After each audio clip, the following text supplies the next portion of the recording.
ನಾರ್ಮಲಾಯ ವಿಶ್ವೋದಯಸ್ಥಿತಿಲಯೋನ್ನಿಯತಿಪ್ರದಾಯ ಜ್ಞಾನಪ್ರದಾಯ ವಿಬುಧಾಸುರಸೌಖ್ಯದುಃಖಸತ್ಕಾರಣಾಯ ವಿತತಾಯ ನಮೋ ನಮಸ್ತೆ. ನಾರಾಯಣಂ ಸುರಗುರುಂ ಜಗದೇಕನಾಥಂ ಭಕ್ತಪ್ರಿಯಂ ಸಕಲಲೋಕನಮಸ್ಕೃತಂಚ ತ್ರೈಗುಣ್ಯವರ್ಜಿತಮಜಂ ಬಹುಮಾದ್ಯವೀಶಂ ವಂದೇ ಭವಘ್ನಮರಾಸುರಸಿದ್ಧವಂದ್ಯಂ. ನಾರಾಯಣಂ ನಮಸ್ಕೃತ್ಯ ನರಂ ಚೈವ ನರೋತ್ತಮಂ ದೇವೀಂ ಸರಸ್ವತೀಂ ವ್ಯಾಸಂ ತತೋ ಜಯಮುದೀರಯೇ. ನಾರಾಯಣಂ ಗುಣೈಃ ಸರ್ವೈರುದೀರ್ಣಂ ದೋಷವರ್ತಿತಂ ಜ್ಞೇಯಂ ಗಮ್ಯಂ ಗುರುಂಶ್ಚಾಪಿ ನತ್ವಾ ಸೂತ್ರಾರ್ಥ ಉಚ್ಯತೆ. ಓಂ ಸದಾಗಮೈಕವಿಜ್ಞೇಯಂ ಸಮತೀತಕ್ಷರಾಕ್ಷರಂ ನಾರಾಯಣಂ ಸದಾ ವಂದೇ ನಿರ್ದೋಷಾಶೇಷಸದ್ಗುಣಂ. ವಿಶೇಷಣಾನಿ ಯಾನೀಹ ಕಥಿತಾನಿ ಸದುಕ್ತಿಭಿಃ ಸಾಧಯಿಷ್ಯಾಮಿ ತಾನ್ಯೇವ ಕ್ರಮಾತ್ ಸಜ್ಜದ ಸಂವಿದೆ. ಅದುಷ್ಟಮಿಂದ್ರಿಯಂ ತ್ವಕ್ಷಂ ತರ್ಕೋ ಅದುಷ್ಟಃ ತಥಾ ಅನುಮಾ ಆಗಮಃ ಅದುಷ್ಟವಾಕ್ಯಂಚ ಸ್ವದೃಕ್ತ್ಯ ಅನುಭವ ಸ್ಮೃತಃ. ಬಲವತ್ ಪ್ರಮಾಣತಶ್ಚೈವ ಜ್ಞೇಯಾದೋಷಾಃ ನ ಚಾನ್ಯಥಾ. ದ್ವಿವಿಧಂ ಬಲವತ್ವಂಚ ಬಹುತ್ವಾಚ್ಚ ಸ್ವಭಾವತಃ. ಪ್ರತ್ಯಕ್ಷ, ಅನುಮಾನ, ಆಗಮ ಮತ್ತು ಅನುಭವ ನಾಲ್ಕು ಲಕ್ಷಣವನ್ನು ಹೇಳಿದೆ.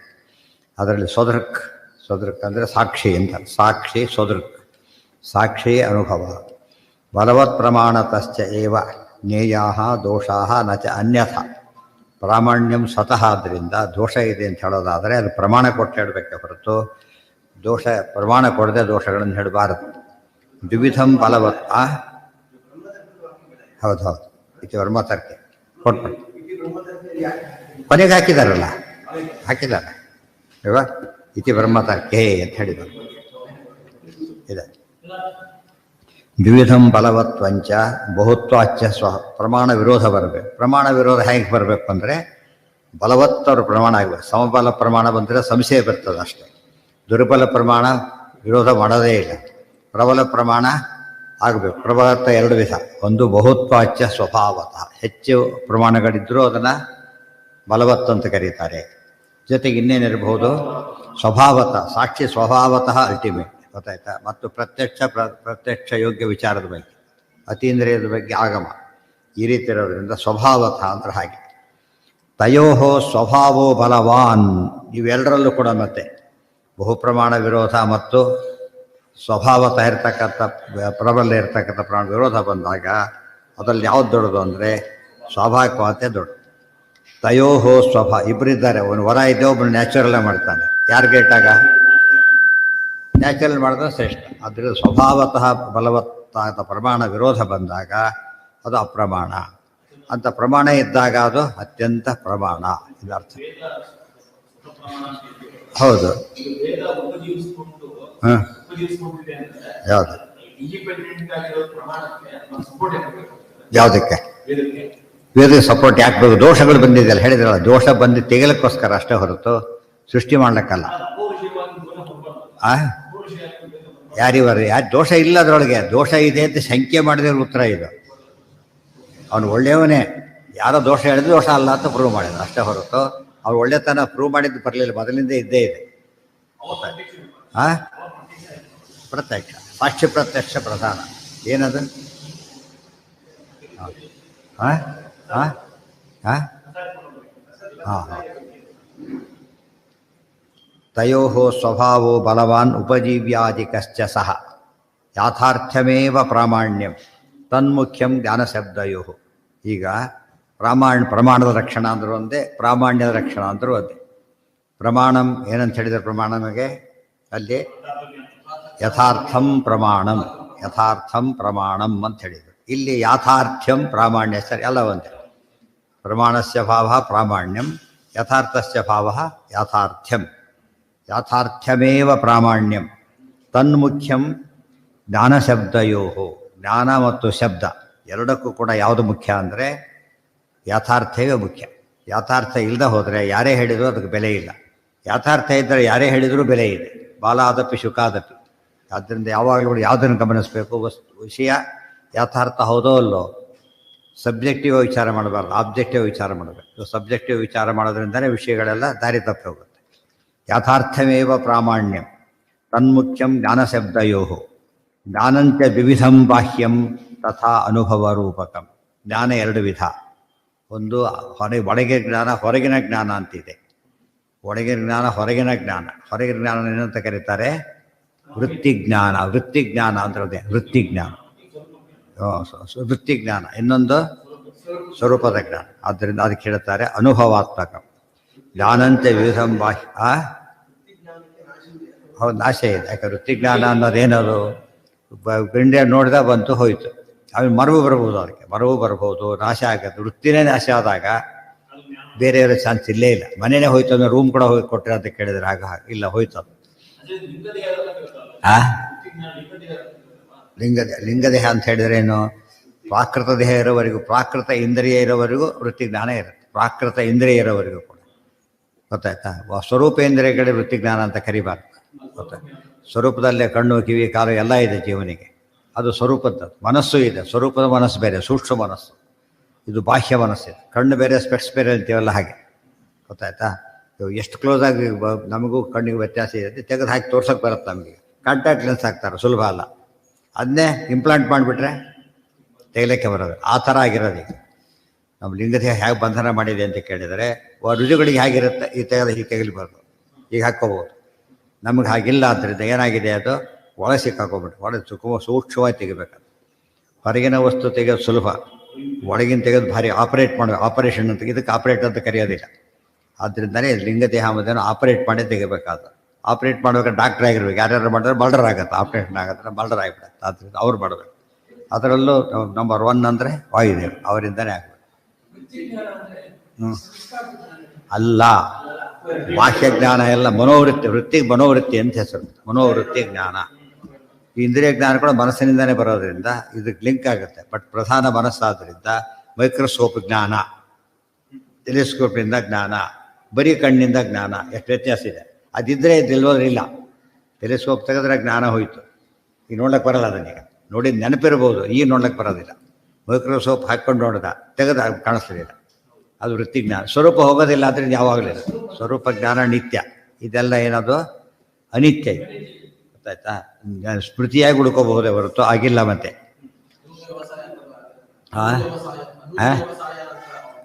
ಅನುವ್ಯವಸಾಯ ಅಂದರೆ ಇದಕ್ಕೆ ಸಂಬಂಧ ಬೇರೆ. ಅದು ಅನುವ್ಯವಸಾಯ ಅಂತ ಹೇಳಿದರೆ ಇನ್ನೊಂದು ಡಿಪೆಂಡೆನ್ಸ್ ಬಂದು ಪ್ರೂವ್ ಮಾಡೋದು. ಇದ್ರ ಮೇಲೆ ಅದು, ಅದ್ರ ಮೇಲೆ ಅದು ಅಂತೇಳಿ. ಇದು ಹಾಗಲ್ಲ, ಇದು ಬೇರೆ. ಪೂರ್ತಿ ವೃತ್ತಿಜ್ಞಾನಕ್ಕೆ ಅದಕ್ಕೂ ಭಾರಿ ವ್ಯತ್ಯಾಸ ಇದೆ.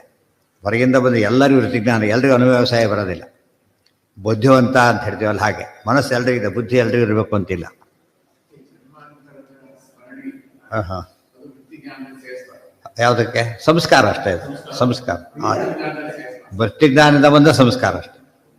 ವೃತ್ತಿಜ್ಞಾನದ ಸಂಸ್ಕಾರ ಬರೋದೇ ಅದು. ಹಾಂ, ಒಳಗೆ ಬದ್ಧ ಜ್ಞಾನ ಪ್ರಿಸರ್ವ್ ಆಗ್ಬೋದು. ಕಂಪ್ಯೂಟರ್ ಕೊಟ್ಬಿಡ್ತಾರೆ, ಇಲ್ಲಿ ಬಂದು ಫ್ಲಾಪಿಯಲ್ಲಿ ಹಾಕ್ಕೊಂಡು ಹೋಗ್ತಾನೆ ಅವ್ರು ರೀಡಿಯಲ್ಲಿ. ಆ ಥರ ಅಲ್ಲಿಲ್ಲ. ಅದಕ್ಕೆ ಹಾಕೋ ಪೂರ್ತಿ ಹಾಕೋ ಡಿಲೀಟೇ ಮಾಡಿಬಿಟ್ಟು ಅಲ್ಲಿ ಬೇಕಾದ್ರೆ ಪ್ರಿಸರ್ವ್ ಆಗಿಬಿಟ್ಟು ಡಿಲೀಟು ಮಾಡೋಗ್ಬೇಕು. ಇಲ್ಲಿದೆ, ಈಗ ಎಲ್ಲಿ ಬೇಕಾದ್ರೂ ಓಪನ್ ಮಾಡ್ಕೋಬೋದು. ಆ ರೀತಿ. ಹಾಂ, ವೃತ್ತಿಜ್ಞಾನ ಅಲ್ಲ. ವೃತ್ತಿಜ್ಞಾನ ಈಗ ಓದಿ ಬರೋದೆಲ್ಲ ವೃತ್ತಿಜ್ಞಾನ. ವೃತ್ತಿಜ್ಞಾನ ಅಂದ್ರೆ ಒಂದೇ, ಪರೋಕ್ಷ ಜ್ಞಾನ ಅಂದ್ರೆ ಒಂದೇ. ಗೊತ್ತಾಯ್ತಾ? ಅದು ವೃತ್ತಿಜ್ಞಾನ ಎಲ್ರಿಗೂ ಇರ್ತದೆ. ಪರೋಕ್ಷ ಜ್ಞಾನ ಶಾಸ್ತ್ರ, ಪರೋಕ್ಷ ಜ್ಞಾನ ಶಾಸ್ತ್ರ, ಅಪರೋಕ್ಷ ಜ್ಞಾನ ಆಗುತ್ತೆ. ಇವತ್ತು ಬೈಕಿನ ಬಗ್ಗೆ ಕೇಳಿದ್ವಿ, ನೋಡಿಲ್ಲ, ನೋಡ್ತೇವೆ. ಅದು ಅಪರೋಕ್ಷ ಜ್ಞಾನ, ಬೈಕಿನ ಅಪರೋಕ್ಷ ಜ್ಞಾನ. ಗೊತ್ತಾಯ್ತಾ? ಸೊಳ್ಳೆ ಅಪರೋಕ್ಷ ಜ್ಞಾನ ಆ ಥರ. ಆದರೆ ಜ್ಞಾನ ಅಂದರೆ ಹೇಗೆ ಬ್ರಹ್ಮಜ್ಞಾನನೋ, ಅಪರೋಕ್ಷ ಜ್ಞಾನ ಬ್ರಹ್ಮಜ್ಞಾನ ಅಪರೋಕ್ಷ ಜ್ಞಾನಕ್ಕೆ ಅಪರೋಕ್ಷ ಅಂತ ಕರೆಯೋದು ಟೆಕ್ನಿಕಲಿ. ಕಣ್ಣಾರೆ ಕಂಡಿದ್ದೆಲ್ಲ ಪರೋಕ್ಷ, ಪ್ರತ್ಯಕ್ಷ ಜ್ಞಾನನೇ. ಬದ್ರಿ ಕೇಳಿದ್ದೇವೆ, ಪರೋಕ್ಷ ಜ್ಞಾನ. ನೋಡ್ತೇವೆ, ಅಪರೋಕ್ಷ ಜ್ಞಾನ. ಬದ್ರಿ ನೋಡಿದ್ದೇನೆ. ಸೊ ಅಪರೋಕ್ಷ ಜ್ಞಾನ ಅನ್ನೋ ಪದ ಪ್ರತ್ಯಕ್ಷದಿಂದ ಬಂದ ಜ್ಞಾನ ಎಲ್ಲ ಅಪರೋಕ್ಷ ಜ್ಞಾನನೇ. ಆದರೆ ದೇವ್ರ ಬಗ್ಗೆ ಬಂದಾಗ ಅದು ಅಪರೋಕ್ಷ, ಟೆಕ್ನಿಕಲಿ ಅಪರೋಕ್ಷ ಜ್ಞಾನ. ಇದಕ್ಕೆ ಸಾವಿರಾರು ಕಾದಂಬರಿ ಓದಿದ್ರು ಕೂಡ ಅದು ಜ್ಞಾನ ಅಂತ ಕರೆಯೋದಿಲ್ಲ. ಒಂದು ಕೋರ್ಸ್ ಮಾಡಿದಾಗ ಅದನ್ನ ಜ್ಞಾನ ಅಂತ ಕರೀತಾರೆ. ಹಾಗೆ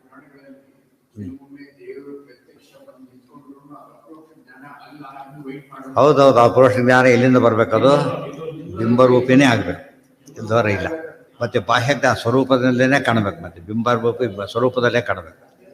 ಅದು ಅಪರೋಕ್ಷ ಜ್ಞಾನ. ಹೊರಗೆ ಕಂಡ್ರೆ ಉಪಯೋಗ ಇಲ್ಲ. ಎಷ್ಟೇ ಬರೋದು ಎಕ್ಸಾಮ್ ಹಾಲಲ್ಲಿ ಬರೀಬೇಕು, ಮನೆ ಕೂತ್ಕೊಂಡು ಬರೆದ್ರೆ ಉಪಯೋಗ ಇಲ್ಲ. ಅಲ್ಲಿರೋದು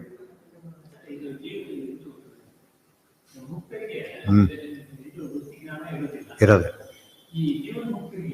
ಹೇಗೆ ಅಂದರೆ ಆಪರೇಷನ್ ಮಾಡಿ ಫ್ಲೆಕ್ಸ್ ತೆಗೆದುಬಿಟ್ಟು ಅಷ್ಟೇನೆ. ವೃತ್ತಿಜ್ಞಾನ ಅವರೇ ಜ್ಞಾನ ಇರೋಲ್ಲ ಅಂತ ಮುಳಿದವರೆಲ್ಲ ಜ್ಞಾನನೇ ಇರಲ್ಲ ಅಂತ ಹೇಳ್ಬಿಟ್ಟು ಮುಕ್ತಿಗೆ ಹೋದ್ಮೇಲೆ ಏನಿರೋದ್ರೆ ಜ್ಞಾನ ನಪ್ರೇತ್ಯ ಸಂಜ್ಞಾ ಆಸ್ತಿ. ಅದು ಯಾರು ಹೋಗ್ತಾರೆ ಮುಕ್ತಿಗೆ? ಕೈ ಹೋಗ್ಬೇಡಬಾರ ಅಲ್ಲಿ ಕಳ್ಕೊಳ್ಳೋಕೆ ಯಾರು ಹೋಗ್ತಾರೆ? ಸಂಜ್ಞಾ ಅಂದರೆ ಬಾಹ್ಯ ಜ್ಞಾನ ಇಲ್ಲ, ಅಲ್ಲಿ ಸ್ವರೂಪ ಜ್ಞಾನ. ಆಪರೇಷನ್ ಎಲ್ಲ ಆದ್ಮೇಲೆ ಮತ್ತೆ ಉಪಯೋಗ ಏನು ಮಾಡ್ತಾರೆ? ಅದರಿಂದ ಮಾಡಿ ಏನು ಪರ್ಪಸ್ ಸರ್ವ್ ಆಗೋದಿಲ್ಲ. ಮೋಕ್ಷಕ್ಕೆ ಹೋದ್ಮೇಲೆ ವೃತ್ತಿಜ್ಞಾನ ಇರೋದು ಅಂದರೆ ಬಾಹ್ಯ ಜ್ಞಾನ ಎಲ್ಲ ಸ್ವರೂಪದಿಂದಲೇ ನೋಡ್ತಾನೆ. ಹಾಗೆ ನೋಡುತ್ತೆ. ಏನು ಸ್ಪೆಕ್ಸ್ ತೆಗೆದುಬಿಟ್ರು, ಅಯ್ಯೋ ಇಲ್ಲ ಸರಿ ಹೋಯ್ತು, ಹಾಗೆ ಕಾಣುತ್ತೆ ಈಗ. ಓ ಗ್ರೇಟ್ ಅಂತ ಡಿಪೆಂಡೆನ್ಸ್ ಹೊರಟೋಯ್ತು. ಈಗ ಈ ಕಣ್ಣಿಂದನೇ ನೋಡಬೇಕು, ಸ್ವರೂಪದಿಂದಲೇ ನೋಡ್ತಾನಾಗ.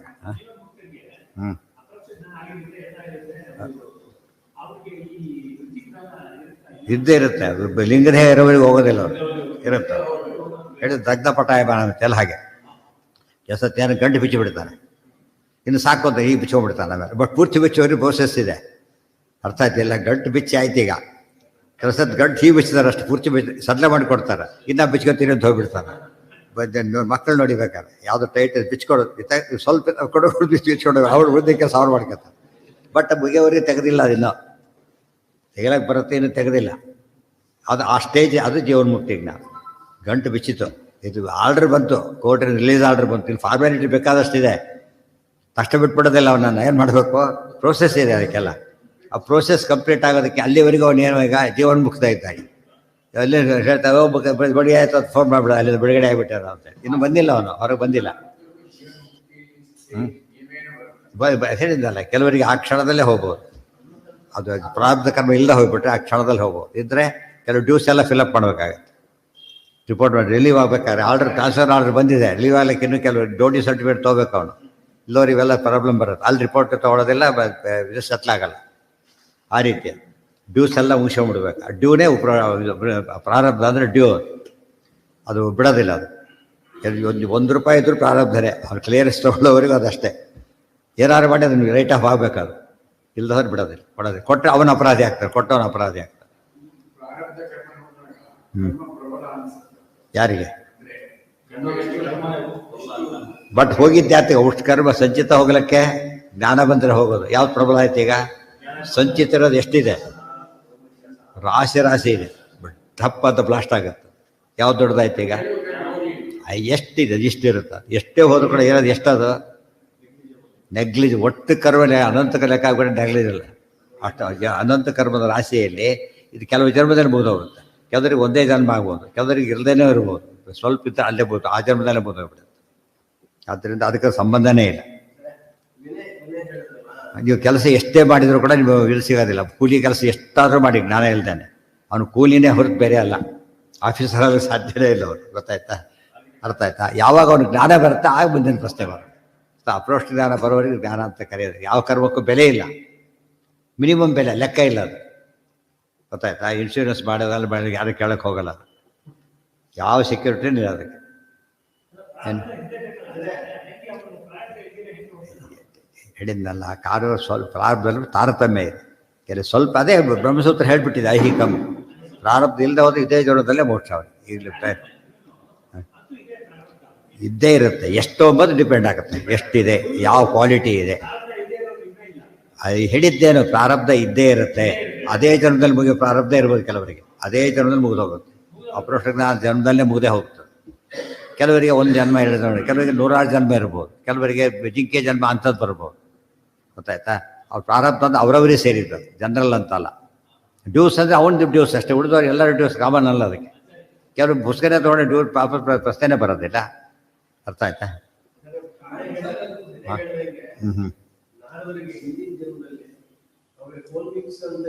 ಹೌದು ಹೌದು ಹೌದು.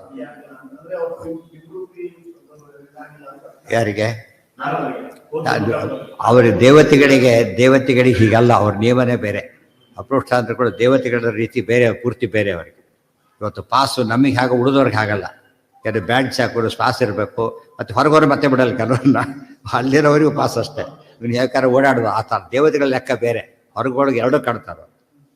ಆದ್ದರಿಂದ ಅವ್ರ ವಿಶೇಷ. ಮತ್ತು ಒಳಗೆ ಕಾಣಲೇಬೇಕು ನಿಜ, ಬಟ್ ಅದು ಯಾವುದಂತ ನಮಗೆ ಗೊತ್ತಾಗಲ್ಲ. ಅವರಿಗೆ ಗೊತ್ತಾಗೋದು. ಹೌದು, ಪೆನ್ಷನ್ ಅಂದರೆ ಯಾರಿಗದು? ಸ್ಯಾಲ್ರಿ ಬೇಕೋ ಪೆನ್ಷನ್ ಬೇಕು, ಎರಡಂದ್ರೆ ಪಜಿತಾರೆ. ಪೆನ್ಷನ್ ಅನ್ನೋ ಪದ ಅರ್ಥ ಆದರೆ ಅವಾಗ ಎಲ್ಲರೂ ಎಲ್ಲರೂ ಪ್ರಾರಬ್ಧ ಅನ್ಕೋತ ಗೊತ್ತಿರುತ್ತೆ. ಬೆಂಗಳೂರು ಬಸ್ ಸಿಗಲಿಲ್ಲ ಪ್ರಾರಬ್ಧ, ರೈಲ್ ಸಿಗಲಿಲ್ಲ ಪ್ರಾರಬ್ಧ ಅಲ್ಲ ಅದೆಲ್ಲ ಕೂಡ, ಗೊತ್ತಾಯ್ತಾ? ಆ ರೀತಿ ಅಂದರೆ ತಪ್ಪು ಪದ.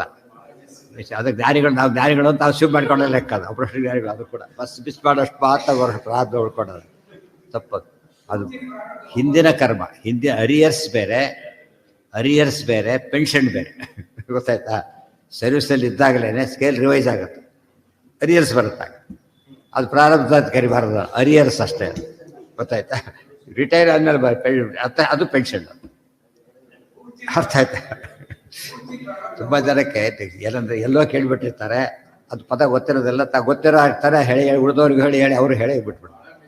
ಹೌದು, ಏನ ಹೌದೇ?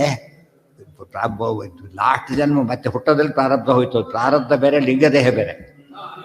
ಪ್ರಾರಬ್ಧ ಹೋಗೋದು ಲಾಸ್ಟ್ ಬರ್ತ್, ಅಂತ್ಯಕಾಲ ಸ್ಮರಣೆ ಮಾಡಿಬಿಟ್ರೆ ಪ್ರಾರಬ್ಧ ಮುಗಿತಾರೆ, ಗೊತ್ತಾಯ್ತು? ಲಿಂಗದೇಹ ಪ್ರೋಸೆಸ್ ಬೇರೆ.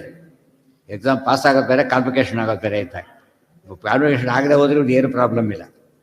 ಹೋಗಿ ಒಂದು 4 ವರ್ಷ ಬಿಟ್ಟಾದರೂ ತೊಂದರೆ ಇಲ್ಲ, ಕೆಲಸ ಆಗಲೇ ಕೊಟ್ಬಿಡ್ತಾರೆ. ಲಿಂಗದೇಹ ಬಿಟ್ಟು ಹೋಗುತ್ತೆ ಅಷ್ಟೇ. ಹೇಗಿರುತ್ತೆ ಅಂದರೆ ವಸ್ತ್ರ ಪೂರ್ತಿ ಬಿಟ್ಟು ಬಿಡೋದು ಅಷ್ಟೇ ಹೊರತು ಅದು ಅಂಟಿಕೊಂಡು ಎಲ್ಲ ರಿಲೀಸ್ ಆಗ್ಬಿಟ್ಟು ಸುಮ್ಮನೆ ನಾಮಕಾವಸ್ಥೆ ಅಷ್ಟೇ. ಆ ಸ್ಥಿತಿಯಲ್ಲಿರುತ್ತೆ. ಆ ಸ್ಥಿತಿಯಲ್ಲಿ ಅದು ಬಿಟ್ಟು ಹೋಗುತ್ತೆ ಅಷ್ಟೇ ಹೊರತು ಇದೇನಲ್ಲ. ಅಪ್ರೋಚ್ ಜ್ಞಾನ ಬಂತು ಅಂದರೆ ಆಯಿತು, ಅಶ್ಯೂರ್ಡ್, ಎಲ್ಲ ಅಶ್ಯೂರ್ಡ್ ಅವನಿಗೆ. ಕ್ವಶನ್ ಆಫ್ ಟೈಮ್ ಅಷ್ಟೇ. ಬಹುನಾ ಜನ್ಮನಾಮಂತೆ ಜ್ಞಾನವಾನ್ ಮಾಂ ಪ್ರಪದ್ಯತೆ. ಜ್ಞಾನ ಬರಲಿಕ್ಕೆ ಭಾಳ ದಿವಸ ಬೇಕು. ಆಮೇಲೆ ಇದು ಮೋಕ್ಷ ಸಿಗಲಿಕ್ಕೆ ಹೆಚ್ಚು ಗ್ಯಾಪ್ ಇಲ್ಲ. ಅದು ಕಂಪೇರ್ ಮಾಡಿದ್ರೆ ನೆಗ್ಲಿಜಿಬಲ್ ಆಲ್ಮೋಸ್ಟ್. ನೀವು ಹೇಳಿದ್ನಲ್ಲ, ಎಲ್ಲರೂ ಹೋಗಿರ್ತೀರ ಆಗಲೇ. ಬದ್ರಿ ದೇವಸ್ಥಾನಕ್ಕೆ ಇನ್ನೂ ದೇವ್ರ ದರ್ಶನ ಆಗಿಲ್ಲ, ಅಲ್ಲಿಂದ ದೇವಸ್ಥಾನ ಕಾಣೋ ಸ್ಥಿತಿಗಿದೆ. ಆ ರೀತಿ ಇನ್ನೂ ದೇವ್ರ ದರ್ಶನ ಆಗಿಲ್ಲ ಅಷ್ಟೇ. ಬಟ್ ಬೆಂಗಳೂರಲ್ಲಿ ಇದ್ದಿರೋ ದೂರ ಅಷ್ಟಿಲ್ಲ. ಬೆಂಗಳೂರಿಗೂ ಬದ್ರಿಗಿರೋಷ್ಟು ದೂರ ಅಲ್ಲಿಗೂ ಬದ್ರಿಗೂ ಇಲ್ಲ. ಅದನ್ನ ಅರ್ಥ ಮಾಡಿಕೊಟ್ರೆ ಡಿಫ್ರೆನ್ಸ್ ಏನಂತ ಗೊತ್ತಾಗುತ್ತೆ. ಇನ್ನು ಕ್ಯೂನಲ್ಲಿ ಲಾಸ್ಟ್ ಇನ್ನೇನು ಬಗ್ಗಿದ್ರೆ ದೇವರು ಕಾಣ, ಆ ಹಂತದಲ್ಲಿದ್ದಾಗ ತೀರಾ ಇನ್ನೂ ಕಂಡಿಲ್ಲ. ಒಂದು ಸ್ಟೆಪ್ ಮುಂದೋರೆ ಕಾಣ್ತಾನಷ್ಟೆ. ಅದು ಇನ್ನು ಬೆಂಗಳೂರೇ ಬಿಟ್ಟಿಲ್ಲ, ಅದು ಯಾವುದೋ ಬಿಟ್ಟಿಲ್ಲ. ಆ ಸ್ಥಿತಿಯಲ್ಲಿ ಅವನು ಕರೆದ್ರೆ ಅದು ಎಲ್ಲೇ ಅದು ಜ್ಞಾನ ಅಂತ ಕರೆಯೋದಿಲ್ಲ. ಇಲ್ಲಿ ಬಂದಿದ್ದ ವೆರಿ ನಿಯರ್. ಆ ಹೊತ್ತಲ್ಲಿ ಯಾರಿಗೋ ಬೈಲಿಗೆ ಬಂತು ವಾಪಸ್ ಬಿಡ್ತಾನೆ. ಬಜಿತೆ ಆಗಿದೆ ಆದವ್ರು ಇದ್ದಾರೆ. ಇದೇನು ಒಳಗೆ ಹೋಗ್ಬೇಕು, ಸುದ್ದಿ ಬಂತು ಅವನಿಗೆ, ಸೂತ್ಕೊಬಂತು, ವಾಪಸ್ ಬರೋದು. ನೋಡಿ, ಒಳಗೆ ಹೋಗೋದು ಕ್ಷಣ ನೋಡೋಕ್ಕೆ ಸಾಧ್ಯ. ಅದು ಯಾವುದೋ ಪ್ರಾರಬ್ಧ ಕಟ್ಟಬೇಕು ಅಂತ ಆಗ ಪ್ರಾರಬ್ಧ ಯಾರಿಗೆ ಅಪ್ರೋಚ್ನಾಗಿ ಆದರೆ ಇವರಿಗೆ ಪ್ರಾರಬ್ಧ ಅಲ್ಲ, ಹಿಂದಿನ ಕರ್ಮ ಅಷ್ಟೇ, ಪ್ರಾಚೀನ ಕರ್ಮ ಅಷ್ಟೇ. ಅದು ಅರಿಯರ್ಸ್ ಅಂತ ಹೇಳಿದ್ದು. ಅರಿಯರ್ಸ್ಗೂ ಪೆನ್ಷನ್ ಡಿಫ್ರೆನ್ಸ್ ಗೊತ್ತಾಗ್ಬಿಟ್ರೆ ಅರಿಯರ್ಸ್ ಸರ್ವಿಸಲ್ಲಿದ್ದಾಗೆ ಬರುತ್ತೆ, ಪೆನ್ಷನ್ ರಿಟೈರ್ ಆದ್ಮೇಲೆ ಬರುತ್ತೆ. ಅದುಷ್ಟಮಿಂದ್ರಿಯಂ ತ್ವಕ್ಷಂ ತಯೋ ಸ್ವಭಾವೋ ಬಲವಾನ್ ಉಪಜೀವ್ಯಾದಿ ಕಶ್ಚ ಸಹ. ಯಾವ್ದು ಪ್ರಾರಬ್ಧ ಕಟ್ಟಿಬಿದ್ದಕ್ಕೆ ತಡ ಆಯ್ತು ಇಷ್ಟೊತ್ತು. ಪ್ರಾರಬ್ಧ ಕಟ್ಟಿಬಿತ್ತಲ್ಲ, ಅದಕ್ಕೆ ಓದೋಕ್ಕಾಗಲಿಲ್ಲ. ಈ ಮುಂದೆ ಹೋಗೋದು ಪ್ರಾರಬ್ಧ ಮುಗೀತು. ಜ್ಞಾನಂತೆ ದ್ವಿಧಂ ಬಾಹ್ಯಂ ತಥಾ ಅನುಭವಾರ್ಪಕಂ. ಬಾಹ್ಯ ದ್ವಿಧ, ಇಷ್ಟಾಗಿದೆ. ಈಗ ಮುಂದೆ ಬಲ್ಯೇವ ಅನುಭವಸ್ತತ್ರ ಬಿಡಿಸ್ಕೋಬೇಕಲ್ಲ. ಬಲ್ಯೇವ ಏನು ಬಲ್ಯವಾದ ಪದ ಇವಳಿಗೆ ಸಿಗೋದಿಲ್ಲ. ಬಲಿಯೇವ ಅನುಭವಸ್ತತ್ರ. ಅನುಭವ ಎಂಬುದೇನದು ಭಾರಿ ಬಲಿಷ್ಠವಾದದ್ದು, ಹೈಯೆಸ್ಟ್. ಅದಕ್ಕಿಂತ ದೊಡ್ಡ ಪ್ರಮಾಣ ಇಲ್ಲ ಈಗ ನಮ್ಮ ಸೈಡಿಂದ. ತತ್ತ ನಿರ್ದೋಷ ಅಂತ ಹೇಳ್ತಾರೆ. ಸಾಕ್ಷಿ ಪ್ರತ್ಯಕ್ಷ ಎಷ್ಟು ಶುದ್ಧನೋ ವೇದಗಳು ಅಷ್ಟೇ ಶುದ್ಧ, ಗೊತ್ತಾಯ್ತಾ? ಅಷ್ಟು ಆ ಲೆವೆಲಲ್ಲಿದೆ ವೇದಗಳಿಗೆ. ಇನ್ನು ಬ್ರಹ್ಮಸೂತ್ರ ಅದಕ್ಕಿಂತ ದೊಡ್ಡದಾಗಿ ಇನ್ನೂ ದೊಡ್ಡದಾಯ್ತದೆ. ಅದು ಸಾಕ್ಷಿ ಪ್ರತ್ಯಕ್ಷ. ಆಚಾರ್ಯ ಹೇಳ್ತಾರೆ, ಸಾಕ್ಷಿ ಪ್ರತ್ಯಕ್ಷದಷ್ಟು ಪ್ರಾಬಲ್ಯ ಇದೆ ವೇದಗಳಿಗೆ. ಅದು ಅಪೌರುಷ ಆದ್ದರಿಂದ ಯಾವ ವ್ಯಾಘ್ರಲ್ಲೂ ದೋಷ ಇಲ್ಲ, ಅದಕ್ಕೆ ಅಷ್ಟಿದೆ. ಅದು ವಿಶೇಷ. ಏನ ನಿನ್ನೆ ಕೇಳಿದಿರಿ? ಹೌದು, ಸಾಕ್ಷಿ ಜ್ಞಾನನೇ ಅನುಭವ ಅಂತ ಕರೆಯೋದು. ಸಾಕ್ಷಿಯಿಂದ ಬರೋ ಜ್ಞಾನ ಏನು ಬರೋ ಅನುಭವ. ಗಂಟೆಗಟ್ಟಲೆ ಲೆಕ್ಚರ್ ಕೇಳಿದಾರೆ ಬೆಂಕಿ ಬಗ್ಗೆ, ಹೋದ ಬಿಟ್ಬಿಟ್ಟ ಪಡ್ಕೊಂಡು. ಅಯ್ಯೋ, ಅದು ಈ ಬದಲು ಗೊತ್ತಿದ್ದಿಲ್ಲ ಅವನಿಗೆ. ಲೆಕ್ಚರ್ ಕೊಟ್ಟು ಗೊತ್ತಿತ್ತು ಅವ್ರಿಗೆ, ಏನು ಅನುಭವ ಇನ್ಮೇಲೆ ಗೊತ್ತಾಯ್ತು ಬೆಂಕಿ ಸುಡುತ್ತದೆ. ಅದು ಬದಲು ಸ್ಟೇಟ್ಮೆಂಟು. ಆಮೇಲೆ ಅಯ್ಯೋ ಅನುಭವ ಮಾರಾಯ, ಹೇಳ್ಬೇಕಾದ್ರೆ ಹೇಳೋ ರೀತಿಯೇ ಬೇರೆ ಆಗ್ಬಿಡುತ್ತೆ. ಅಯ್ಯೋ ಮಾರಾಯ ಅಂತ ಶುರು ಮಾಡ್ತಾನೆ ಬೆಂಕಿ ಅಂತ ಹೇಳಿದ್ರೆ. ಕರೆಂಟ್ ಮೊದಲು ಗೊತ್ತಿಲ್ಲ. ಮಕ್ಕಳೇನೋ ಹಾವಿದ್ರು ಹೋಗಿ ಹಿಡ್ಕೊಳಕ್ಕೆ ಹೋಗ್ತಾರೆ, ಬಿಡೋದಿಲ್ಲ. ದೊಡ್ಡವನಾಗಿರ್ತಾನೆ, ನೋಡಿದ್ರೆ ಓಡೋಗ್ತಾನೆ. ಮಗುವಿಗೆ ಭಾರಿ ಧೈರ್ಯ ಅಲ್ಲ, ತಿಳುವಳಿಕೆ ಇಲ್ಲ. ಮಗುವಿಗೆ ಭಾರಿ ಧೈರ್ಯ ಅಂತ ತಿಳ್ಕೊಬಾರ, ತಿಳುವಳಿಕೆ ಇಲ್ಲದೆ ಇರೋದು ಹಾಗಾಗಿದೆ. ನಾನು ಯಾವಾಗಲೂ ಕೂಡ ಅನುಭವ ಓರಿಯೆಂಟೆಡ್ಡೇ ನೋಡ್ಬೇಕು. ನಾನು ಯಾವಾಗ ಅನುಭವ ಬಂದ ನಮ್ಮ ಜ್ಞಾನ ನಮ್ಮದಾಗುತ್ತೆ. ಊಟ ಮಾಡಿದ ಮೇಲೆ ಊಟ ಅಂತ ಕರೀತಾರೆ. ಅನ್ನ ನೋಡಿದರೆ ಅಲ್ಲ, ಊಟ ಆಗಬೇಕು, ಹೊಟ್ಟೆ ತುಂಬಬೇಕು. ಅದು ಶಾಸ್ತ್ರಾರ್ಥಯುಕ್ತ ಅನುಭವಸ್ತು ಪ್ರಮಾಣಂತ ಉತ್ತಮ ಮತಂ, ಅದನ್ನು ಹೈ ಕ್ಲಾಸ್ ಪ್ರಮಾಣ. ಸುಮ್ಮನೆ ಓದಿಬಿಟ್ಟು ಹೇಳಿದ್ದಾರೆ, ಲಾಯರ್ ವಾದ ಮಾಡ್ತಾರೆ, ಇವ್ರು ನಿರಪರಾಧಿ ಅಂತ ಗೊತ್ತವ್ರಿಗೆ ಅಪರಾಧಿ ಅಂತ ಗೊತ್ತು. ಅವರು ಇವರು ಅವ್ರ ಕ್ಲೈಂಟ್ ಹೇಳಿದ ಎಲ್ಲ ಹೇಳಿ ಸೋದ್ರು ಕೂಡ ಅವ್ರು ಹೇಳಿದ್ರೆ ಹೌದು ಎಲ್ಲ ಮಾಡಿದೆ ಅದೇ ಮಾಡಿ ಹೋಗ್ಬಿಡ್ತು ಅಂತ ಹೇಳಿ ಎಲ್ಲ ಪ್ರಯತ್ನ ಮಾಡಿ. ಆ ರೀತಿ ಗೊತ್ತಿದ್ದು ವಾದ ಮಾಡೋದು, ಬಿಸಂಡ ಇತ್ಯಾಗಿ ಮಾತಾಡಬೇಕಾಗ್ತದೆ ಕೆಲವು ಸಲ. ಇಲ್ಲಿ ಹಾಗಿಲ್ಲ. ಜ್ಞಾನಂಚ ದ್ವಿಧಂ ಬಾಹ್ಯಂ ತಥಾ ಅನುಭವ ರೂಪಕಂ ಬಲ್ಲೇವ ಅನುಭವಸ್ತತ್ರ ನಿರ್ದೋಷಂತು ಅಕ್ಷಜಾದಿಕಂ ಅನುಪ್ರಮಾಣತಾಂ ಯಾತಿ ತಥಾ ಅಕ್ಷಾದಿತ್ರಯಂ ತತಃ. ಅದಕ್ಕೆ ಒಂದು ಇದಕ್ಕೆ ಅನ್ನಕ್ಕೆ ವಿಷ ಹಾಕಿದಾರಲ್ಲ ಇವು ಗೊತ್ತಿಲ್ಲ. ರಾಜ ಮಹಾರಾಜರಿಗೆ ಭಾರಿ ರಿಸ್ಕ್ ಇರುತ್ತೆ. ಅದಕ್ಕೇನು ಮಾಡ್ತಾರೆ, ಫಸ್ಟ್ ಅದಕ್ಕೊಂದು ನಾಯಿಗೋ ಬೆಕ್ಕಿಗೂ ಹಾಕ್ತಾರೆ. ಅದು ಸ್ವಲ್ಪ ಹೊತ್ತು ನೋಡ್ತಾರೆ, ಅದೇನೂ ಆಗದೆ ಹೋದರೆ ಸರಿ ಅಂತ ಅರ್ಥ. ಗೊತ್ತಾಯ್ತಾ? ವಿಷ ಆದ್ದರಿಂದ ಟೆಸ್ಟ್ ಮಾಡ್ತಾರೆ ಅನುಭವ. ಆಗ ಎಷ್ಟೇ ಸರ್ಟಿಫಿಕೇಟ್ ತಂದರೂ ಕೂಡ ಅವ್ರು ದುಡ್ಡು ತೋಡು ಸರ್ಟಿಫಿಕೇಟ್, ಇದು ದುಡ್ಡು ತೋಡು ಹಾಗಾದ್ರೆ ಸಾಯ್ಲಿಕ್ಕೆ ಬರಲ್ಲ ಅದು. ಗೊತ್ತಾಯ್ತಾ? ಅದು ಅನುಭವ ಅಂತ ಕರೆಯೋದು. ಅದೀಗ ನೋಡ್ದ ನೀನು ಕ್ಲಿಯರ್ ಅಂದರೆ ಅವ್ರು ರಾಜ ಮಹಾರಾಜ ಕೆಲವರು ಹೇಳಿದ್ರೆ ಸ್ವಂತ ಊಟ ಮಾಡೋಂಗಿಲ್ಲ, ಅದ್ರ ನೈವೇದ್ಯ ಆದ್ಮೇಲೆ ತಿನ್ಬೇಕು ಅವರು. ನೈವೇದ್ಯ ಆ ಸ್ಥಿತಿ ಬಂದುಬಿಡ್ತದೆ. ರಿಸ್ಕ್ ಅದು ಏನು ಮಾಡೋಕ್ಕಾಗಲ್ಲ. ಮೊದಲು ದೇವರ ನೈವೇದ್ಯ ಮಾಡಿದ್ದನ್ನೇ ಕೊಟ್ಟು ಅದಕ್ಕೆ ಸ್ವಲ್ಪ ಕೊಟ್ಟಿದ್ದು ಬೇರೆ ಇಟ್ಕೊಂಡು ಅದು ಸಾಯಲಿಲ್ಲ ಅಂತ ಹೇಳಿ ಅಷ್ಟರಲ್ಲೇ ಇಲ್ಲಿ ವಿಷ ಹಾಕಿದಾರೆ ಇರ್ತಾರೆ, ಮಹಾ ದುಷ್ಟರು ಇರ್ತಾರೆ. ಅದೆಲ್ಲ ನೋಡ್ಕೊಂಡ್ಬಿಟ್ಟಿರ್ತಾರೆ ಫಸ್ಟ್. ದುಷ್ಟರು ಅಂದರೆ ದುಷ್ಟರೇ, ಏನೇ ಮಾಡಿದರೂ ತಮ್ಮಿದ್ದು ಬಿಡ್ಲಕ್ಕೆ ಹೋಗೋದಿಲ್ಲ. ಅದಕ್ಕೆ ಎಷ್ಟು ಎಚ್ಚರಿಕೆ ತೊಗೊಂಡ್ರೂ ಸಾಲದ ಮನುಷ್ಯನಿಗೆ. ಅದೇ ಯಾಕೆ ಅನುಭವದಿಂದ ಗೊತ್ತಾದಾಗ ಆ ಜ್ಞಾನಕ್ಕೆ ಮತ್ತೆ ಬಾಧ ಬರೋದಿಲ್ಲ. ಆಗೋಯ್ತು, ಏನು ಪಲ್ಟಿ ಹೊಡಿಲಿಕ್ಕೆ ಜ್ಞಾನ. ಅದಕ್ಕೆ ಇವೆಲ್ಲ ಅನುಭವ ಬಂದಿತ್ತು ಪ್ರಹ್ಲಾದಾದಿಗಳಿಗೆ. ಎಷ್ಟು ಕೇಳಿದ್ರು ಕೇರ್ ಮಾಡಿಲ್ಲ. ಎದ್ದು ನಮ್ಮ ದೇವರಿದ್ದು ಇನ್ನೆಲ್ಲ ಏನು ಮಾಡ್ತೀಯ ಅಂತ ನಾವು ಪುಸ್ತಕದಲ್ಲಿ ಕೇಳಿರ್ತೀವಿ. ಆದ್ದರಿಂದ ದೇವರಲ್ಲೇ ಇರಲಿ ವಾರ ಬಿಟ್ಬಿಟ್ಟು ನಮ್ಮನ್ನು ಅಂತ ಕೇಳ್ದ. ದೇವ್ರ ವಿಷಯ ಹೊರಟೋಯ್ತು. ಈಗ ಅಲ್ಲಿ ಹಾಗಲ್ಲ, ದೇವರು ಈಗಲೂ ದೇವರಿದ್ದಾರೆ, ಎಚ್ಚರ ಇರಬೇಕು. ಅದು ಸುಮ್ಮನೆ ಬರೋದಿಲ್ಲ. ಬಂದು ರೋಷ ಜ್ಞಾನ ಬಂದಾಗ ನೋಡಿದಾಗಿರೋ ಒಂದಿದು ನಮಗೆ ಕೇಳಿದಾಗ ಬರೋದಿಲ್ಲ. ಪ್ರತ್ಯಕ್ಷದ ಶಕ್ತಿ ಕಡಿಮೆ, ಆದರೆ ಕ್ಲಾರಿಟಿ ವೈಸ್ ಅದು ಶಕ್ತಿ ಭಾರಿ ಜಾಸ್ತಿ. ಆಗಮದ ವ್ಯಾಪ್ತಿ ಭಾರಿ ದೊಡ್ಡದು, ಅದು ಪ್ರತ್ಯಕ್ಷ ಕ್ಲಾರಿಟಿ ಬೇರೆ. ಅತೀಂದ್ರಿಯ ಬಂದಾಗ ಮಾತ್ರ ಅದೇ ಅನುಭವಕ್ಕೆ ಬಂದರೆ ನಂಬರ್ 1. ಅನುಪ್ರಮಾಣತಾಂ ಯಾತಿ ತಥಾ ಅಕ್ಷಾದಿತ್ರಯಂ ತತಃ ಪ್ರಾಬಲ್ಯಮಾಗಮಸ್ಯೈವ ಜಾತ್ಯಾತೇಷು ತ್ರಿಷು ಸ್ಮೃತಂ ಅನುಪ್ರಮಾಣತಾಂ ಯಾತಿ ತಥಾ ಅಕ್ಷಾದಿತ್ರಯಂ ತಥ. ಇವಿಷ್ಟು ಕೂಡ ಏನು ಬೇಡ. ತತ್ರ ನಿರ್ದೋಷಂತೂ ಅಕ್ಷಜಾದಿಕಂ ಅನುಪ್ರಮಾಣತಾಂ ಯಾತಿ. ಯಾವ್ಯಾವುದು ಅಕ್ಷಜ ಆದಿ ಅಂತ ಹೇಳಿದ್ರಿಂದ ಪ್ರತ್ಯಕ್ಷ ಅನುಮಾನ ಆಗಮ 3 ಕೂಡ ಏನವೋ ಅನುಪ್ರಮಾಣಗಳು ಅಂತ ಹೇಳ್ತಾರೆ.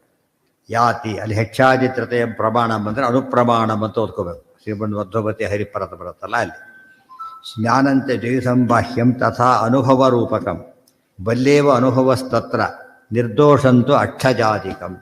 ಅಕ್ಷಜ ಆದಿಕಂ, ಅಕ್ಷ ಇಂದ್ರಿಯ, ಅಕ್ಷಯ ಅಕ್ಷಜ ಅಂದರೆ ಇಂದ್ರಿಯಿಂದ ಹುಟ್ಟಿದ್ದು ಪ್ರತ್ಯಕ್ಷ ಜ್ಞಾನ. ಇದರಲ್ಲಿ ಜಾತ್ಯ, ಈ 3ರಲ್ಲಿ ಯಾವುದು ಭಾರಿ ಶ್ರೇಷ್ಠ ಅಂದರೆ ಪ್ರಾಬಲ್ಯಂ ಆಗಮಸ್ಯೈವ ಜಾತ್ಯಾತೇಷು ತ್ರಿಷು ಸ್ಮೃತಂ. ಬೈ ನೇಚರ್ ಆಗಮ ಭಾರಿ ದೊಡ್ಡದು. ಆಗಮದಿಂದ ತಿಳ್ಕೊಳ್ಳೋಷ್ಟು ನಾವು ಎಂದೂ ಕೂಡ ಕಣ್ಣಿಂದ ತಿಳ್ಕೊಳ್ಳೋಕ್ಕಾಗೋದಿಲ್ಲ. ಅಷ್ಟು ವಿಷಯ ಪುಸ್ತಕ ಓದ್ತಾರೆ, ಬದಲು ಅದು ಎಷ್ಟು ಡಿಫ್ರೆನ್ಸ್ ಬರುತ್ತೆ, ಅಷ್ಟು ಎಷ್ಟು ದಿವಸ ಅನುಭವ ಮಾಡಬೇಕಾಯ್ತು, ನೋಡಿಬಿಟ್ಟ ಬಂದ್ಬಿಡುತ್ತೆ. ಆಗಮದ ವ್ಯಾಪ್ತಿ ಭಾರಿ ದೊಡ್ಡದು. ಆದರೆ ಅತೀಂದ್ರಿಯ ವಿಷಯದ ಬಂದಾಗ ಅದ್ರ ಮುಂದೆ ಬೇರೆ ಯಾವ ಪ್ರಮಾಣ ನಿಲ್ಲೋದಿಲ್ಲ, ಹೋಗ್ಬಿಡುತ್ತೆ. ಆದರೆ ಉಪಜೀವ್ಯ ವಿರೋಧೇತು ನ ಪ್ರಾಮಾಣ್ಯ ಮಮುಷ್ಯಜ. ಪ್ರತ್ಯಕ್ಷದ ಬಗ್ಗೆ ಆಗಮ ಹೇಳ್ತಾ ಇದೆ ಈಗ, ಬಟ್ ಅರ್ಥ ಪ್ರತ್ಯಕ್ಷಕ್ಕೆ ಅಗೇನಿಸ್ಟ್ ಇದೆ. ಯಾವ್ದು ದೊಡ್ಡದೀಗ? ಪ್ರತ್ಯಕ್ಷನೇ ದೊಡ್ಡದು ಹೊರಟಿದ್ದಾನೆ, ಉಪಜೀವ್ಯ ಪ್ರಮಾಣ. ಆದರೆ ದೇವರು ಅತೀಂದ್ರಿಯ ಬಗ್ಗೆ ಹೇಳುತ್ತೆ, ಅದೇ ಪ್ರಮಾಣ. ಇದು ಹೇಳಕ್ಕೆ ಬರೋದೇ. ಆಗಮನ ಅಲ್ಟಿಮೇಟ್. ಈ ಪ್ರತ್ಯಕ್ಷ ಯೋಗ್ಯ ಬಂದಾಗ ಆಗಮ ಹೇಳಿದರೂ ಕೂಡ ಪ್ರತ್ಯಕ್ಷ ವಿರೋಧ ಬರದಂತೆ ಇರಬೇಕು. ವಿರೋಧ ಬಂದರೆ ಹೊರಟೋಯ್ತು. ಇದು ಪ್ರತ್ಯಕ್ಷದ ಪ್ರಾಬಲ್ಯ ಆಗಿದೆ. ಪ್ರತ್ಯಕ್ಷ ವಿರೋಧ ಬರಲಿಕ್ಕೆ ಸಾಧ್ಯ ಇರಬಾರ್ದು, ಬಂದರೆ ಹೋಗ್ಲಿಕ್ಕೆ ಸಾಧ್ಯ ಇಲ್ಲ. ಆಗಮನೂ ಪ್ರಮಾಣ, ಆಗಮನೂ ಪ್ರಮಾಣ, ಪ್ರತ್ಯಕ್ಷನೂ ಪ್ರಮಾಣ. ಆಗಮನೂ ಪ್ರಮಾಣ, ಪ್ರತ್ಯಕ್ಷನೂ ಪ್ರಮಾಣ. ಆದರೆ ಪ್ರತ್ಯಕ್ಷ ಯೋಗ್ಯತೆ ಬಂದಾಗ ಪ್ರತ್ಯಕ್ಷ ಪ್ರಬಲ ಆದ್ದರಿಂದ ಆಗಮ ಪ್ರಮಾಣವಾದ್ದರಿಂದ ಅರ್ಥ ಬೇರೆ ಮಾಡಬೇಕೆ ಹೊರತು ಆಗಮ ಬಿಡ್ಲಕ್ಕೆ ಬರೋದಿಲ್ಲ. ಆದರೆ ಪ್ರತ್ಯಕ್ಷ ಬಿಡ್ಲಕ್ಕೆ ಬರೋದಿಲ್ಲ. ಪ್ರತ್ಯಕ್ಷ ಬೇರೆ ಅರ್ಥ ಮಾಡಬಾರ್ದು, ಪ್ರತ್ಯಕ್ಷದ್ದೇ ಅರ್ಥ. ಆಗಮಕ್ಕೆ ಅರ್ಥಾಂತರ ಮಾಡಬೇಕು.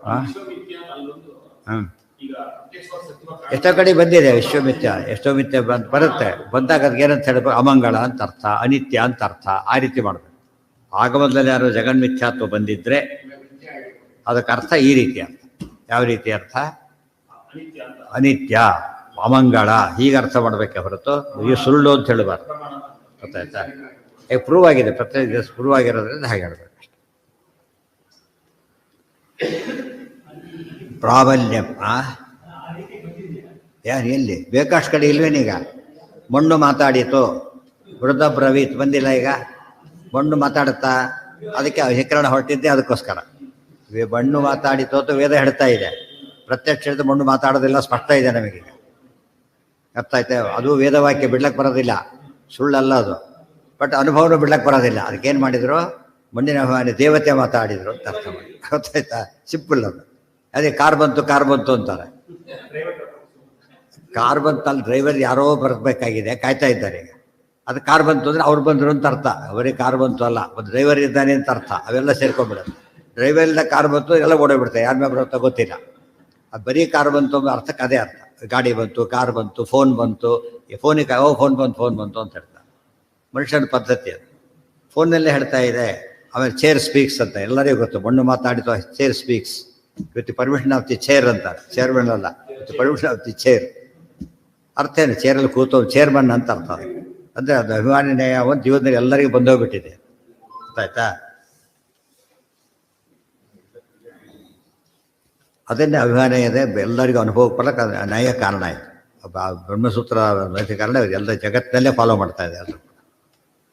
ಉಪಜೀವ್ಯ ವಿರೋಧೇತು ನ ಪ್ರಾಮಾಣ್ಯ. ಅದು ಯಾತಕ್ಕೆ ಬಂತು ಒಂದು ಎರಡು ಪ್ರಮಾಣ ಆದಾಗ ಯಾವುದಕ್ಕೆ ತಕ್ಕಂತೆ ಇನ್ನೊಂದನ್ನು ಅರ್ಥ ಮಾಡಬೇಕು. ಎರಡು ಸರಿ ಇದ್ದಾಗ ಪ್ರಶ್ನೆ ಇಲ್ಲೇ ಇಲ್ಲ.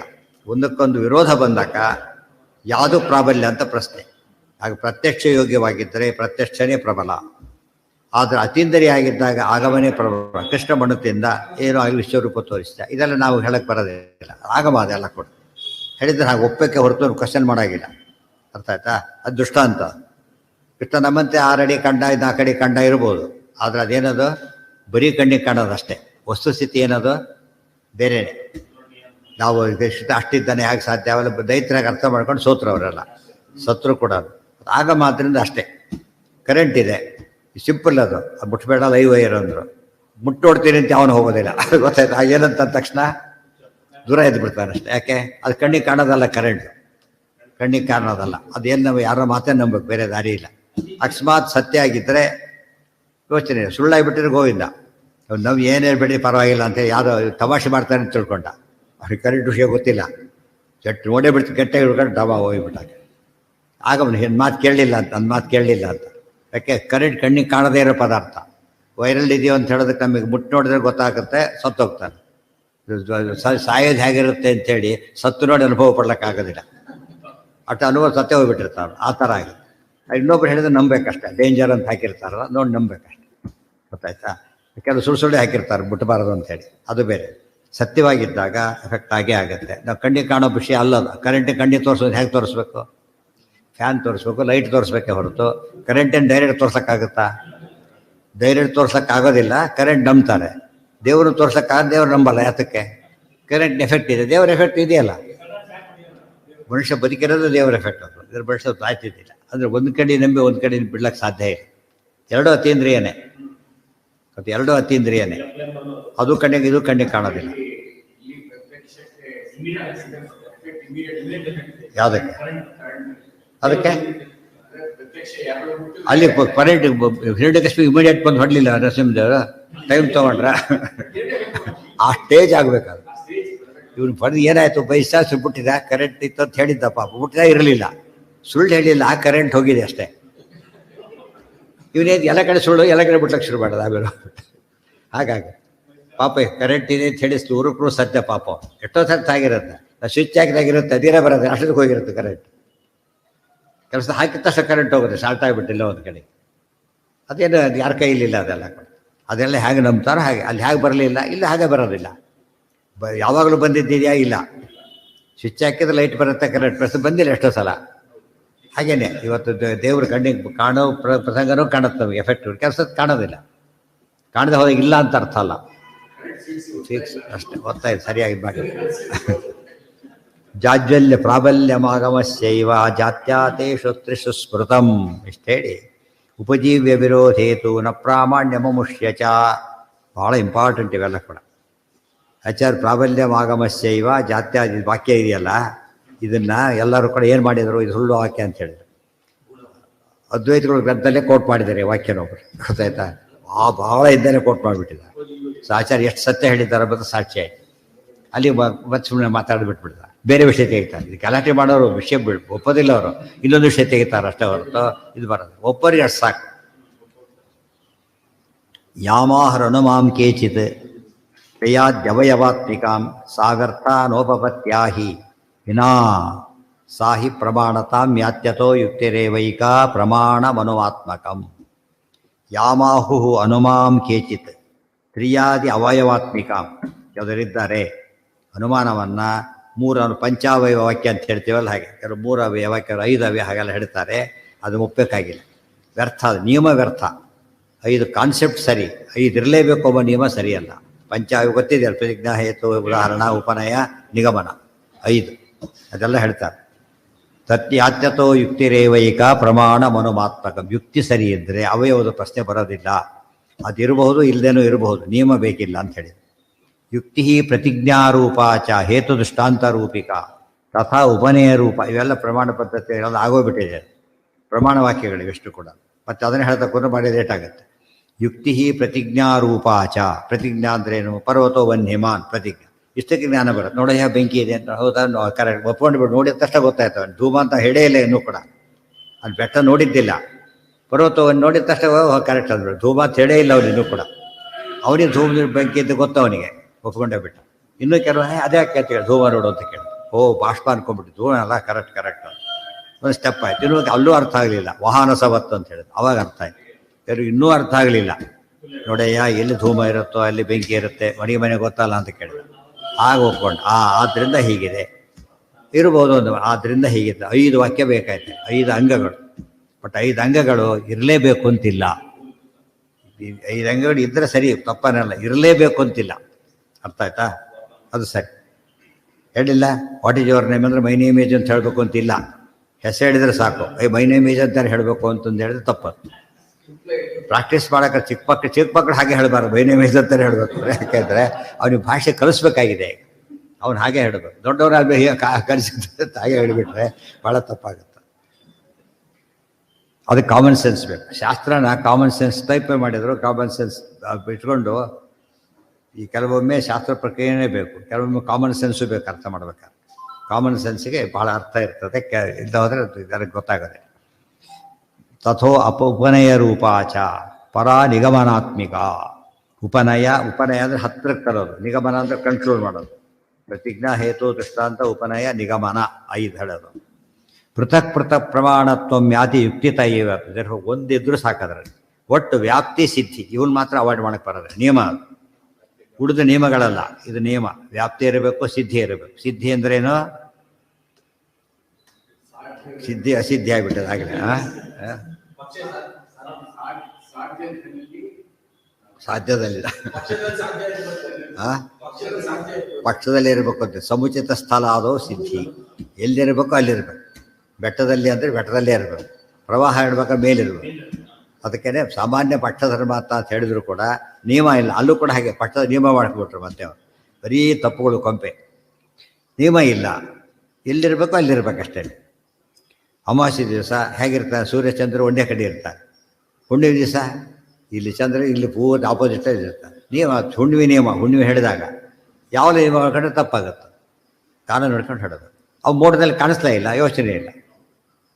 ಗ್ರಹಣ ಬಂದಿತ್ತು, ಏನೋ ಕಾರಣ ಎಕ್ಸೆಪ್ಷನ್ ಇರ್ಬೋದು. ನಿಯಮ ನಿಯಮನೇ. ಸಿದ್ಧಿ, ವ್ಯಾಪ್ತಿ. ಅದು ಆಚಾರ್ಯ ಎಷ್ಟು ಪರ್ಫೆಕ್ಟ್ ಅಂದರೆ ರ್ಯಾಷನಲ್ ಅಂತ ಹೇಳ್ತಾರೆ. ಇವ್ರದ್ದು ಯಾವುದೋ ಕೇಸ್ ತೊಗೊಂಡು ಹೇಳಿದಾಗಾಯ್ತು. ಪೃಥಕ್ ಪ್ರಮಾಣತ್ವ ಯಾತಿ ಯುಕ್ತಿ ತೈವತ್ತು ಪ್ರತಿಜ್ಞಾ ಹೇತುಗರ್ಭೈವ ಪೃಥಕ್ ಪ್ರಾಮಾಣ್ಯಮೇಷ್ಯತಿ. ಸಿದ್ಧತ್ವೇನ ಪ್ರತಿಜ್ಞಾಯ ಹೇತು ಮಾತ್ರ ಪೃಥಕ್ ಭವೇತ್.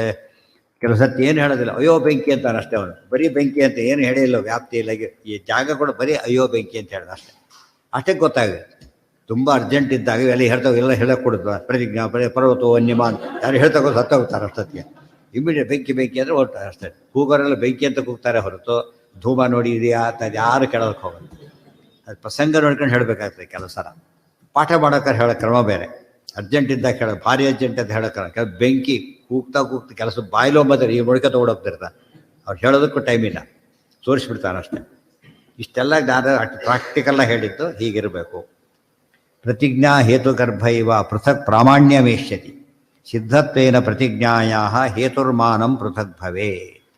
ಪ್ರತಿಜ್ಞಾ ವಾಕ್ಯತ್ವಾತ್ತು ಸ್ವಾತಂತ್ರ್ಯೇಣೈವ ಮಾನತಾಂ ದೃಷ್ಟಾಂತೋ ಯಾತ್ಯುಪನಯೋ ವ್ಯಾಪ್ತಿಮಾಶ್ರಿತ್ಯ ಕೇವಲ.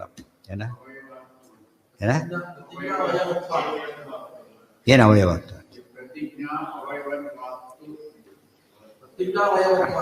ಪ್ರತಿಜ್ಞಾ ಅವಯವತ್ವಾತ್ತು ಮುಂದೆ ಹೇಳ್ತಾರೆ ಸ್ವಾತಂತ್ರ್ಯೇಣೈವ ಮಾನತಾಂ. ಪ್ರತಿಜ್ಞೆ ಅವಯವಾಗಿದ್ದಾಗ ಸ್ವಾತಂತ್ರ್ಯೇಣೈವ ಮಾನತಾಂ, ಪ್ರತಿಜ್ಞಾನೇ ಒಂದು ಅವಯವ. ಅಷ್ಟೇಳಿದ್ರೆ ಸಹ ಜ್ಞಾನ ಬರ್ಬೋದು, ಏನು ಹೆಚ್ಚು ಯೋಚನೆ ಮಾಡೋ ಕಾರಣ ಇಲ್ಲ. ಇದು ಐದನ್ನು ತೋರಿಸ್ತಾ ಇದೆ. ಇದರಲ್ಲಿ ಯಾವುದಿದ್ರೂ ಆಯಿತು. ಇವು ಮಾತ್ರ ವ್ಯಾಪ್ತಿಸ್ತು ಕೇವಲಾಪಿ ಸ್ಯಾತ್ ಪ್ರಮಾಣಂ ನಿಯಮಾಶ್ರಯ. ವ್ಯಾಪ್ತಿ ಮಾತ್ರ ಇಲ್ಲದೆ ಹೋದರೆ ಅನುಮಾನಕ್ಕೆ ಅರ್ಥನೇ ಇಲ್ಲ.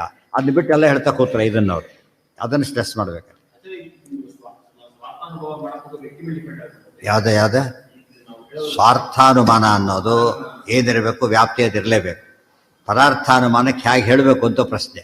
ಅಲ್ಲೂ ಕೂಡ ವ್ಯಾಪ್ತಿ ಸಿದ್ಧೇನೆ ಹೇಳಬೇಕಾಗ್ತದೆ. ಅದು ಹೇಳೋ ಕ್ರಮದಲ್ಲಿ ಪ್ರತಿ 5 ಅವಯವ ಬರೋದು. 5 ಅವಯವ ಇರಬೇಕಂದ್ರೆ ಇದ್ರೆ ತಪ್ಪಿಲ್ಲ. 5 ಅವಯವ ಫುಲ್ ಆಗುತ್ತೆ, ಕರೆಕ್ಟ್. ಬಟ್ ಆಗ ಅದಿರಲೇಬೇಕು ಅಂತ ನಿಯಮ ಇಲ್ಲ. ಇಲ್ದೇನೂ ಕೆಲಸ ಆಗುತ್ತೆ. ಕೆಲವರು ಇರ್ತಾರಲ್ಲ, ಇವತ್ತೇನೆ ವ್ಯಾಪ್ತಿ ಹೇಗೆ ಬಂತು ಅಂದರೆ ಈರುಳ್ಳಿ ಅಡುಗೆ ಮಾಡಲಿಕ್ಕೆ ಬರೋಲ್ಲ, ಈರುಳ್ಳಿ ಇಲ್ಲದೆ ಹೋದರೆ. ಕೆಲವು ವ್ಯಾಪ್ತಿ ಇಲ್ಲೇನಾಗೆ ಅಡುಗೆ ಮಾಡಲಿಕ್ಕೆ ಅವರು ವ್ಯಾಪ್ತಿ. ಅದು ನಾವು ಇಲ್ಲದೆ ಮಾಡ್ತೀವಿ ಅಂದರೆ ನಂಬಿಕೆನೇ ಬರಲ್ಲ. ಅದಾಗಿ ಮಾಡ್ತೀರಿ ಅಂತ ಕೇಳಿದ್ರೆ ಅವ್ರು ವ್ಯಾಪ್ತಿಯಾಗಿ ಮಾಡ್ಕೊಬಿಟ್ಟಿದ್ದಾರೆ ಪಾಪ. ಇಲ್ಲದೆ ಎಷ್ಟು ಜನ ಮಾಡ್ಕೊಂಡಿಲ್ಲ. ಅದು ಯಾವುದು ಆಹಾರನೇ ತಿನ್ನಬೇಕು, ಏನಿಲ್ಲ, ಶುದ್ಧ ಸಸ್ಯಾಹಾರನೇ ಎಕ್ಸಾಂಪಲ್ ಕೊಡ್ತಾರೆ. ಇಲ್ಲದ್ರೆ ಶಕ್ತಿ ಬರ್ಬೇಕಾದ್ರೆ ಎಣ್ಣೆ ತಿನ್ನಬೇಕು ಅಂತ ಹೇಳ್ತಾರೆ. ಆನೆ ಎಷ್ಟು ಶಕ್ತಿ ಯಾರು ಇದೆಯಾ? ಆನೆ ಇವತ್ತಿಗೂ ವೆಜಿಟೇರಿಯನ್, ಪ್ಯೂರ್ ವೆಜಿಟೇರಿಯನ್. ಅದಕ್ಕೆ ಹೇಳ್ತಾರೆ ಆನೆ ಎಕ್ಸಾಂಪಲ್ ತೊಗೊಂಡ್ಬಿಟ್ರೆ ಏನಾಗುತ್ತೆ ಅಲ್ಲಿಗೆ. ಅದೇ ಸ್ಟ್ರಾಂಗು. ಸಿಂಹ ಕೂಡ ಸ್ಟ್ರಾಂಗ್ ಅಲ್ಲ.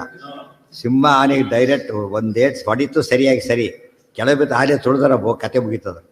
ಗೊತ್ತಾಯ್ತಾ? ಅಷ್ಟು ಸ್ಟ್ರಾಂಗ್. ಅದು ಪ್ಯೂರ್ ವೆಜಿಟೇರಿಯನ್.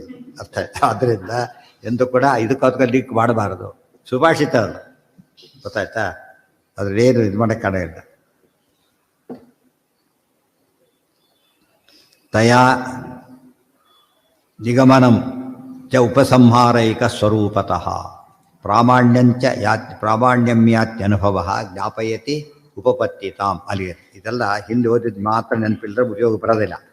ಮತ್ತೆಲ್ಲ ಹೇಳಬೇಕಾಗತ್ತೆ. ಟೀಕಾ ಎಲ್ಲ ಹೇಳಿದ್ದಾರೆ ಪಾಪ, ಅದರಲ್ಲಿ ಅಷ್ಟು ಹೇಳಿದ್ದಾರೆ ಟೀಕಾದಲ್ಲಿ. ಪ್ರತಿಯೊಂದು ಬಿಡಿಸಿಡ್ತಾರೆ. ಅದಕ್ಕೂ ಪ್ರಮಾಣ ಪದ್ಧತಿ ಓದಿದರೆ ಚೆನ್ನಾಗಿ ಅರ್ಥ ಆಗುತ್ತೆ. ನಾಳೆ ಅದನ್ನು ಕಂಟಿನ್ಯೂ ಮಾಡಿ.